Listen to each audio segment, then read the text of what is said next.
Bismillahirrahmanirrahim, starting with the name of Allah which is specially merciful and entirely merciful। आज की जो हमारी video है वो है पोटेंशियल एनर्जी का टॉपिक हम इसमें कवर करेंगे।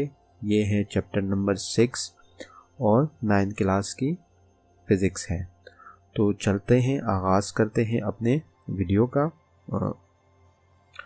सबसे पहले हम इसको करेंगे डिफिनीशन की अगर बात की जाए तो the energy possessed by a body due to its position, जो पोजीशन की वजह से एनर्जी होती है किसी भी बॉडी में उसको हम कहते हैं पोटेंशियल एनर्जी। अगर उर्दू में बात की जाए तो इसको हम कहेंगे मख्फी तवानाई।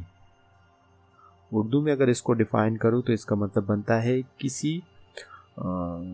जिस्म में छुपी हुई तवानाई को हम पोटेंशियल एनर्जी कहते हैं। ये इसकी एक डिफिनीशन हो सकती है, या एक बॉडी की जगह की वजह से, ठीक है, पोजीशन की वजह से इसमें जो तवानाई होती है तो उसको हम पोटेंशियल एनर्जी कहते हैं। ठीक है, अभी इसमें आता है, इसको डिफिनीशन क्लियर हो गई।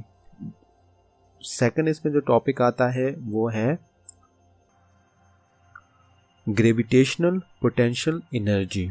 इसको अगर हम डिफाइन करें, अच्छा, the potential energy due to gravitational force in a body is called gravitational potential energy. अगर किसी बॉडी में ग्रेविटेशनल फोर्स की वजह से कोई एनर्जी प्रोड्यूस होती है या आती है तो इसको हम कहेंगे ग्रेविटेशनल पोटेंशियल एनर्जी। अगर इसको अल्फाज में कहा जाए कि the potential energy due to height of a body in gravitational field is called gravitational potential energy. अभी एक मिसाल के तौर पे ये ज़मीन है, ठीक है, तो ये बॉडी अगर यहाँ पे पड़ी है तो इसमें पोटेंशियल एनर्जी नहीं है क्योंकि इसमें ये ज़मीन हो गई और ये बॉडी है, जिस्म है, ठीक है, तो इसमें नहीं है। अगर मैं यहाँ कहूँ कि ये ज़मीन है और इसको मैंने यहाँ तक उठा लिया है तो अभी इसमें जो यहाँ पे मैं छोड़ूंगा और ये नीचे आएगा, ठीक है, तो इस चूँकि ये ग्रेविटेशनल फील्ड इसको अट्रैक्ट कर रहा है, तो ग्रेविटेशनल फील्ड जो अट्रैक्ट कर रहा है ड्यू टू इस हाइट कर रहा है क्योंकि इसके दरमियान फासला है। तो इस तरह की जो एनर्जी होगी उसको हम कहेंगे ग्रेविटेशनल पोटेंशियल एनर्जी। अगर इसके मैथमेटिकल फार्मूले की बात की जाए तो इसका जो फार्मूला है वो है potential energy is equal to mgh। अच्छा, डिपेंडेंसी की अगर उसकी बात की जाए कि ये किस चीज़ पे डिपेंड कर रहा है तो ये एक है मास पे डिपेंड कर रहा है, एक जो है ना ग्रेविटेशनल एक्सेलरेशन पे कर रहा है, और तीसरा इसमें क्या आ गया है, हाइट आ गई है। ठीक है, तो ग्रेविटेशनल फोर्स जो है ना, एनर्जी जो है ना, वो इन तीनों चीज़ों की वजह से अप डाउन होती है। अभी हम डेरिवेशन इसकी करेंगे, ड्राइव करेंगे, इसके फार्मूले को जो है ना वो प्रूफ करेंगे। तो इसके लिए आप एक मिसाल करते हैं कि एक बॉडी है, ये एक बॉक्स है, ठीक है, ये ज़मीन है, अर्थ, ये अर्थ है, ठीक है, ये पॉइंट ए है, इसका मास m है, ठीक है। यहाँ से अगर इसकी बात की जाए तो ये क्या हो गई, ये इसकी हाइट हो गई, ठीक है, और जो मैग्नेटिक ग्रेविटेशनल फोर्स जो इसको खींच रहा है वो यहाँ से मतलब नीचे, तो ये हो गया F, ठीक है। तो इसको अभी इसी सिनेरियो को, इसी सारी सिचुएशन को अगर हम अल्फाज में कहें तो कैसे कहेंगे कि consider a body of mass m, ठीक है, एट पॉइंट A, ये पॉइंट A हो गया, dropped at the height h, ये इसका h हो गया, h हाइट से ड्रॉप हुई है as shown in the figure. अच्छा, the work done on the body is, अभी यहाँ पे जो ग्रेविटेशनल फोर्स की वजह से इस पे जो काम हुआ तो वह हम कैसे कहेंगे, W is equal to F S, ये हम ऑलरेडी पढ़ चुके हैं, कॉस थीटा, ठीक है। इसकी अगर बात की जाए तो यहाँ पे थोड़ा सा कंपैरिजन कर लेंगे कि यहाँ पे जो है चूंकि F इज इक्वल टू है W, ठीक है, इज इक्वल टू W, यहाँ पे क्या है,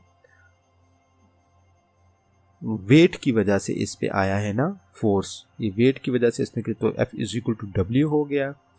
अच्छा, डिस्प्लेसमेंट जो है ना H is equal to S is equal to H हो गया, और थीटा जो यहाँ पे है वो क्या बना रहा है, 0 डिग्री बना रहा है एंगल जो है, क्योंकि जो देखे आप देखें ना फासला भी इसका इस साइड पे तय हो रहा है, प्लस फोर्स भी इसी साइड पे लग रही है वेट की वजह से, ठीक है।